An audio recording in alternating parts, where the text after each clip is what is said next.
Hello, this is కీటాక్స్. అధికార పార్టీకి junior NTR కి మధ్య కోల్డ్ వార్ మళ్ళీ ఇంటెన్సిఫై అవుతోందా?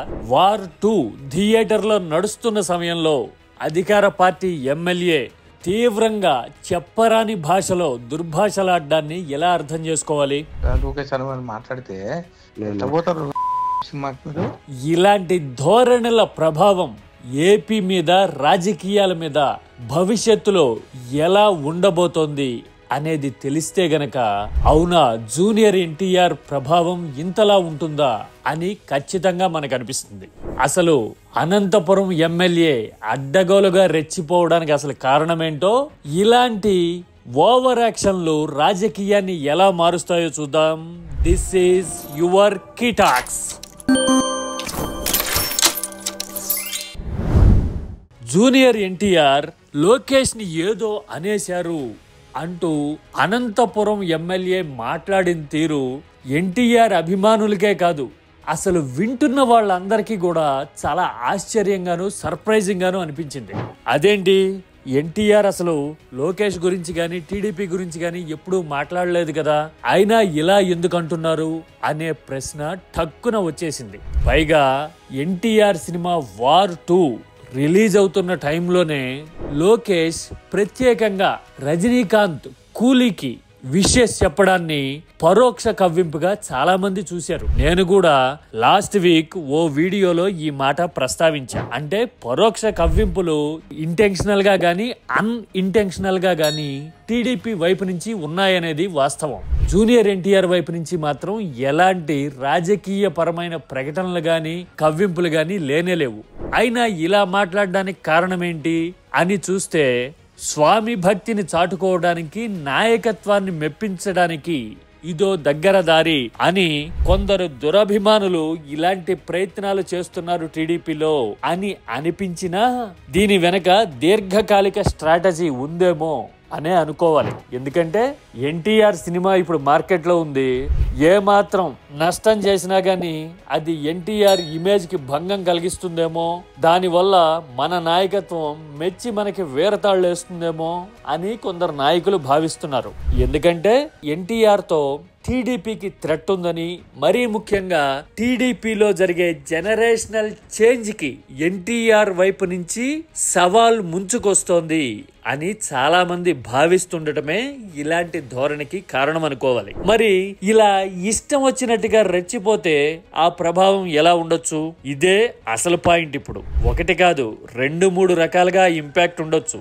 ఎలాగంటే, ఎన్టీఆర్ అభిమానులు గనక టీడీపీకి దూరం జరిగితే రాజకీయంగా తీవ్రమైన నష్టం జరగచ్చు.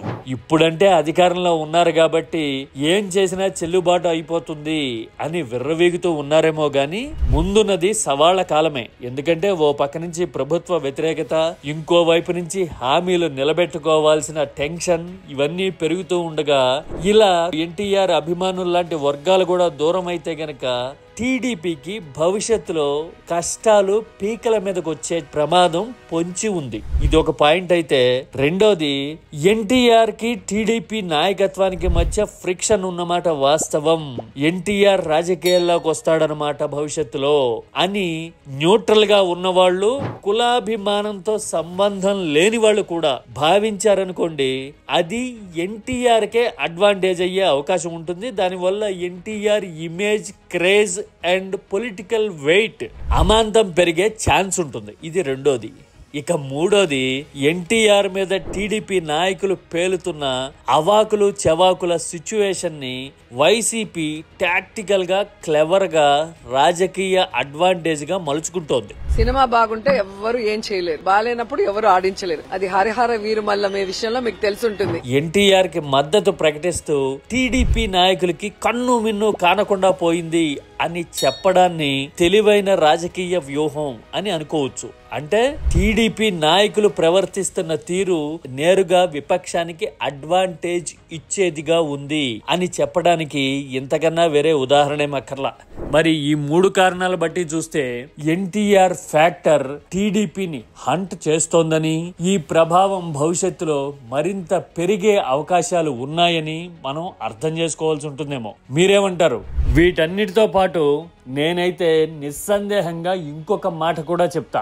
ఎన్టీఆర్ వర్సెస్ అదర్స్, అది ఎవరైనా కావచ్చు, ఈ ఫైట్ ని స్వార్జితం వర్సెస్ స్వార్థం ఫైట్ గానే చూడాల్సి ఉంటుంది. ఎందుకంటే ఎన్టీఆర్ ఇమేజ్ గానీ, ఎన్టీఆర్ స్టార్డమ్ గానీ, ఎన్టీఆర్ కి ఉన్న ఫాలోయింగ్ గానీ, ఇదంతా ఎన్టీఆర్ కష్టార్జితం. 17-18 ఏళ్ల వయసు నుంచి స్వయం కృషితో ఎదిగి నిలబడి పోరాడి సాధించుకున్న స్థాయి ఇదంతా.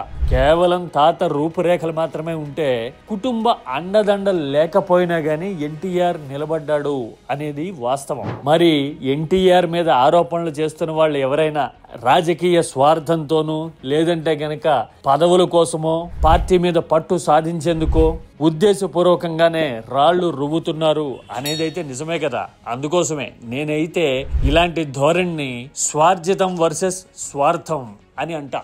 మీరేమంటారు?